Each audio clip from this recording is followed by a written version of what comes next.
But I have to speak to you on another matter tonight that has now come to the fore. So forgive me if I move through quickly. And I want to say the meeting to which we have been invited, the town hall meeting of residents and business people on Tuesday, we will be attending because they deserve the facts. These are the people whose livelihood is at risk. These are the people whose health is at risk. And I say to you tonight that this problem has to be fixed. We accept that there must be an emergency patching first, and then the long-term issue which this government ignored. Whether you choose the Chinese to finance it or whoever else, we are only on this earth for a certain period of time given by the Lord. But this island is to exist for other generations. And we cannot be so wicked as a generation to believe that when it was our turn to take care of it, that we ignored it. I brought a resolution in 2008 or 9 on the Graham Hall Swamp, asking the government when it was closing it down. It was laid in Parliament. Their memory's short, but my memory is short. Asking the government to hold it and to acquire it because it is the only remaining wetland of its type. It is the place where 84 birds, different types of birds, come. And this government, Dennis Lowe, received a letter from Peter Allard, the owner of that swamp, in 2009. And he was Minister of Environment, Minister of Water, and Minister of Drainage. He had all three. All three. And we end up in a situation where this government can ignore a treatment plant that needed a few $1 million to fix and buy the equipment. Probably less than what they spent on independence. Certainly less than what they spent on the grotto that remains closed up for 2 years and 2 months at $28 million with the tires blowing. And this government could ignore the emergency fix. And you tell me they find money for what they want to find money for. They find money for what they want to find money for. And I say to you tonight that the people of this country must send a message to this government, particularly those on the South Coast and those surrounding the Bridgetown sewage treatment plant. We are not prepared to play with our health. We are not prepared to play with our children's health. And we are not prepared to contaminate the waters that have made this country famous globally. We're not. Government is about choices. And these choices include us doing the right thing for future generations. So I ask you tonight, if they bring a supplementary, they should have brought it Tuesday. They didn't. They should have brought it Friday. They didn't. If they bring it Tuesday and they can lay out the case. When the prison burnt, I came to you twice a day. I didn't allow a vacuum to come. I explained to you the problem. Everybody can have a problem. Everybody can have an accident.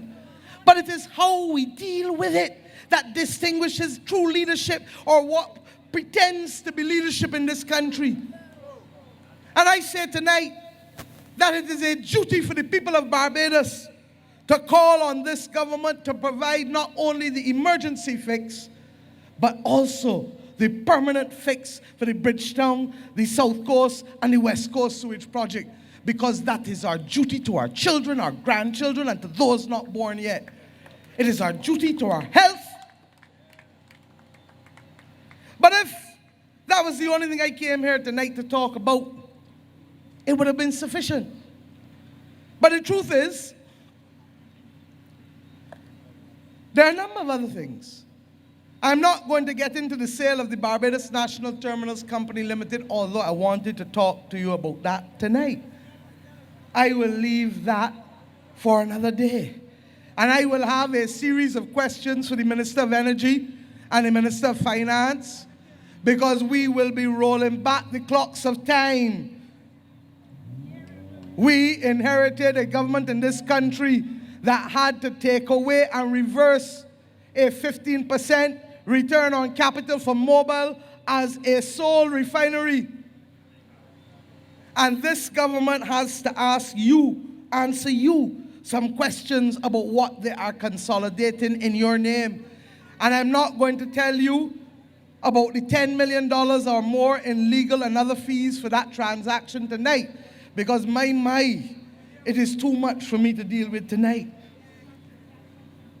I want, however, to talk to you about our economy and where we find ourselves. And I want to remind you that we have a Minister of Finance who did not know and does not know where he's going, and a Prime Minister who could not care less. The problem is, we are the victims. We asked the Prime Minister to address this country on where we find ourselves over and over. He ignored us. We asked the Minister of Finance to listen to the advice from men like Clyde Maskell, Ryan Strawn, even Owen Arthur as an independent, even one of their own from the cabinet, all sought to tell them, you are on the wrong track. You are going in the wrong direction. The regional institutions like the CDB and others told them the same thing. The international financial institutions and the credit rating agencies told them the same thing. And what did the Prime Minister do when Moody's and Standard & Poor's downgraded us? He referred to it as rubbish. Well, we now know a lot about rubbish in this country as sewage, and it don't look like S&P, and it don't look like Moody's. They have caused us to know what sewage and rubbish look like in Barbados. Your governor of the central bank has been reduced to being an errand boy, printing money ad nauseum. $0 in 2008, and now almost $1.7 billion in the end of September this year. All of us have warned them that they are going in the wrong direction. And I come here tonight to tell you that I would not be surprised to hear now if they have to go hands and knees for help. But what is sad is that we have just celebrated 50 years of our own independence, our own economic sovereignty, charting our own course. Amartya Sen told us that freedom is the right to choose. And for 50 years, we have more or less chosen the path that we wanted to go on. And when you turn around and you see what happened to us on Thursday in Guyana, how many of you read it? That the governor of the Central Bank of Guyana said, we are no longer taking Barbados dollars in Guyana. You understand what I just tell you? That the governor of the Central Bank of Guyana, a country that has $10,000 notes. You ever see a $10,000 note yet? Said that the Grant Lee and the Errol Barra ain't no good in Guyana anymore. We will not take them. And therefore, the people in Guyana who already have Barbados dollars are now stuck with them.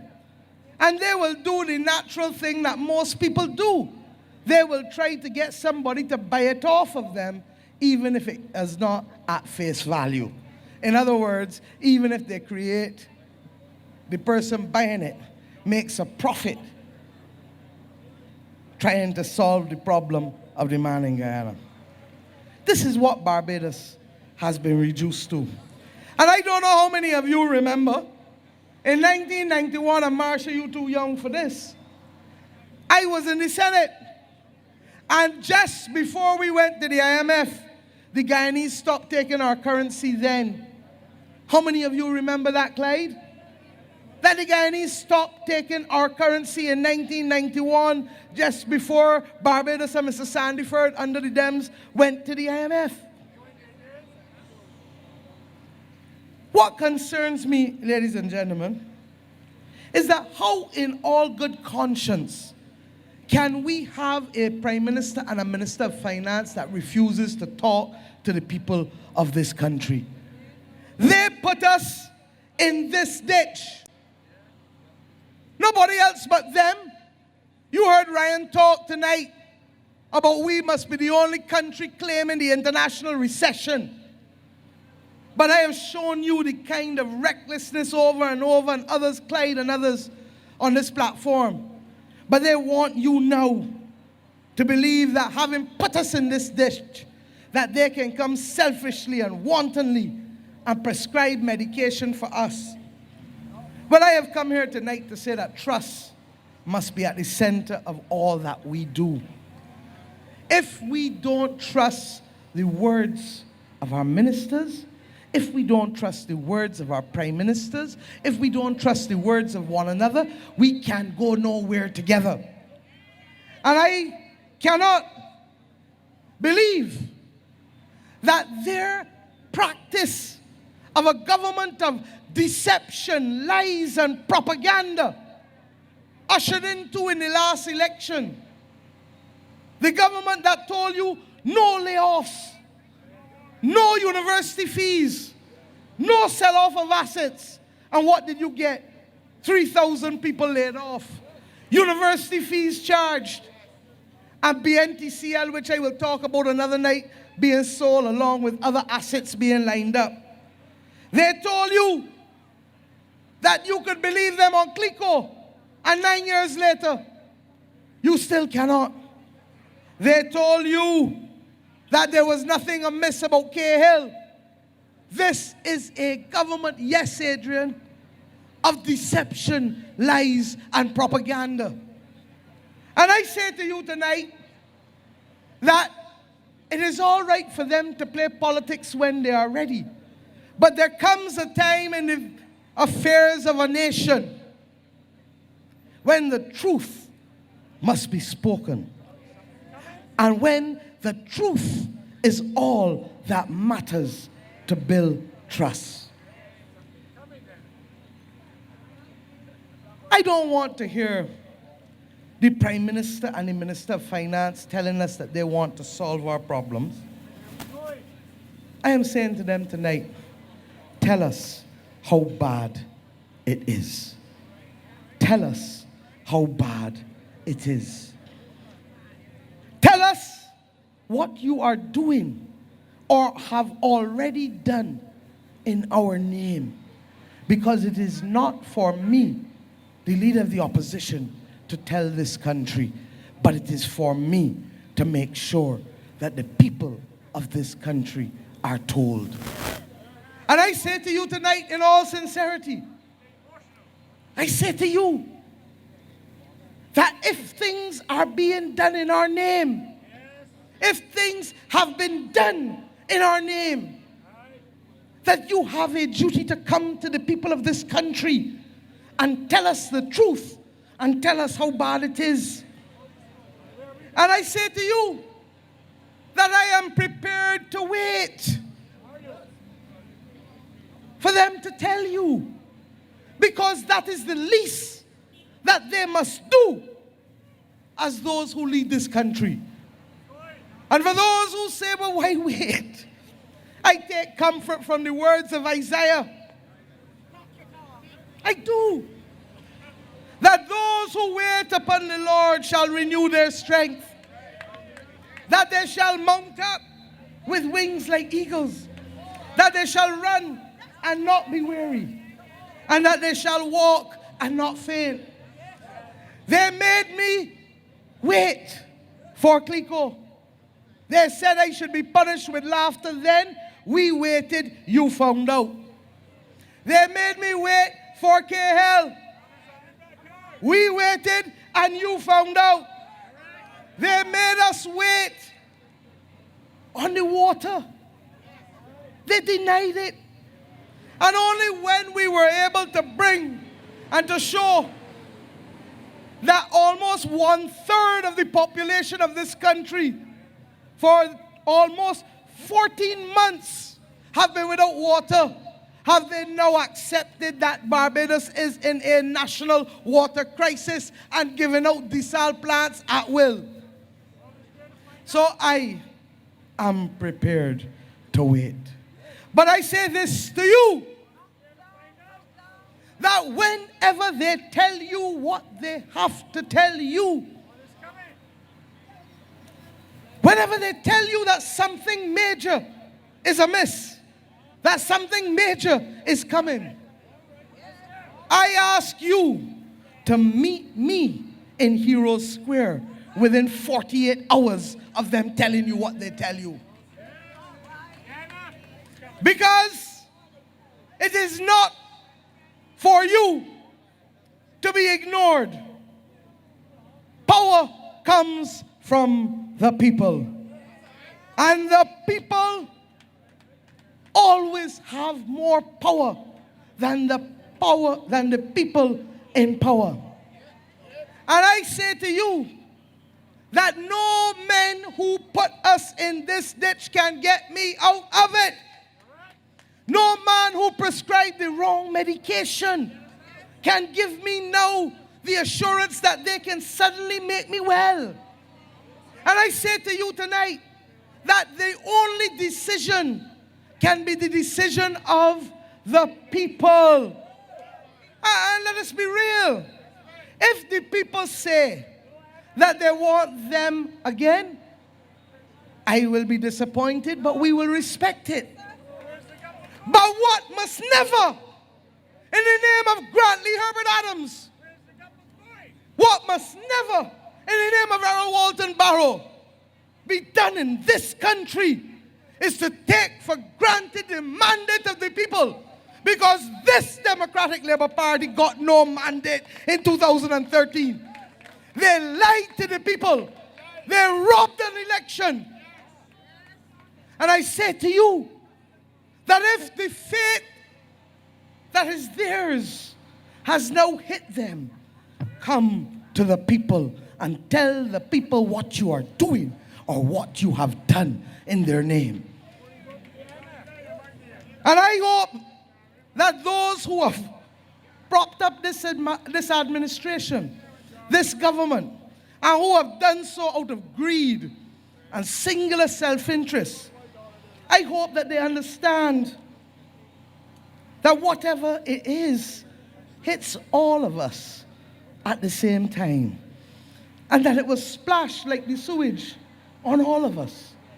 Because when the rain falls, it falls both on the unjust and the just. When the rain falls, it falls both on the rich and the poor. When the rain falls, it falls on all classes and all colors and all genders. So all of us, and Kerry said it tonight, all of us are in this together. And we have reached a point in this country now where this government can no longer act in our name without telling us what they are doing in our name. I have brought to you at Top Rock tonight the Christchurch team, a team in which I am well pleased. But there are 5 young men. William Duguid, who stands back as a Trojan, who has already proven himself to the people of Christchurch West as to what he does for them, how he does good, do good, and good shall attend you. I introduce tonight a star, a young boy who warms your heart, a young boy who people just love, and his name is Adrian Ford. My brother, you will be like Churchill to little Hitler. You will destroy him too. And we brought Wilfred Abrams, who is as straight as an arrow, who is as honest as it is possible for a man to be. And the contrast between Wilfred Abrams and Dennis Law is as stark as black to white. And I give him credit for his stickability. He lost and he went back in because his interest is you, the people of Christ churches. And I brought to you a young man in the form of Ryan Strawn. And yes, Ryan was right. Adrian was right too. Adrian, I had to go to St. Andrew. I persuaded Adrian for 3-4 years, but women can beg hard too. Ryan Strawn is one of the finest young minds, a man of 40 years old. Younger than me and Clyde. And Ryan Strawn has shown, even without being affiliated to a political party, what was going on in this country before he ever came near the Labour Party. And he told you tonight he could either stand by and be right or get involved and do right. Thank you for getting involved and doing right, Ryan. And then, of course, my good friend Ralph Thorne, who is a Queen's Counsel whose word I will trust any day over Hal Gollop's. The truth is that Ralph has an add stature to this Christchurch team and can fill the shoes of Sir Harold Bernard St. John and Dr. Jerome Walker in a way in which I am well pleased. And he will not spend every day at a golf club playing golf instead of going to work at a ministry. So, ladies and gentlemen, my message to you tonight is to gird your loins.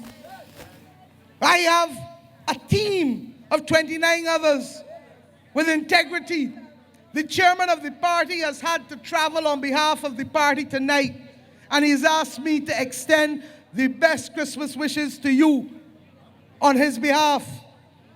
This team is supported by a family with over 200 years of experience, with people like Johnny Cheltenham and Billy Miller and Henry Ford and others, Liz Thompson and Reggie Farley and Erskine Griffith and Anthony Wood, and you know them all.